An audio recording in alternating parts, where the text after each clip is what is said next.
Hey Basic, what's up? My name is Ian Kenville. If you don't know me already, I'm the media and resource creator here at the Basic office.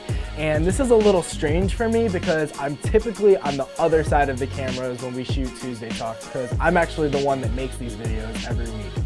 So I really hope you're liking this content that you've been seeing so far. So if you haven't already, why don't you go ahead and click the red subscribe button below. That just kind of keeps you in the loop week to week on when we have new videos coming out and all that fun stuff. So what I wanted to talk to you guys about today was the concept of delayed gratification. So I looked that up in the dictionary, and delayed gratification is actually defined as what someone is willing to give up now to obtain a better reward in the future.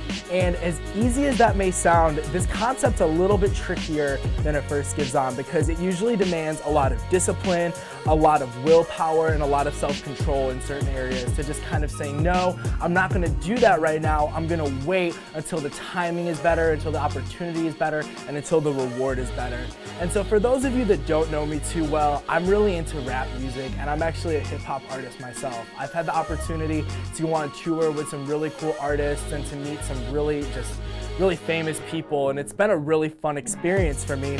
But when I first started in music, I used to get really frustrated because I wanted to be where I am right now 2.5 years ago, which I think is really natural for people. You know, when we start doing something, we often want to be the best that we can be right from the get-go, but it doesn't always turn out that way. And so what I remember most about starting in music was I really wanted to release an album, because I really wanted to show people how good I was and my skill set and my abilities to write and, you know, really execute music properly. And so I remember that within the first 1.5 years of me starting doing music, I had an album put together. And probably about 8 weeks before I was planning to release it, I showed it to one of my friends, and my friend very nicely said, "Ian, this is good, but if you release this now, I don't think it's gonna do as well as you think."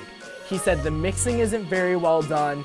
Your flow, you gotta work on some things. The beat choice isn't as good as it can be, and I just don't think this project would do very successful if you released it today." And I remember when he told me that, I got really frustrated because I was like, dude, I put so much time into this, I worked really hard on this. This is what I wanna put out right now, and I was like, why can't I do it? And so I kind of just took some time, I thought about it a little bit more, and I was like, all right, maybe he's right. And so what I did was, I took that album and I put it on the back burner, and I said, when this is ready to come out, it'll come out. But until then, I need to get better at what I'm doing. I need to practice this more. I need to work more on writing, working with some better producers, all that stuff, so that my album could be as good as I wanted it to be.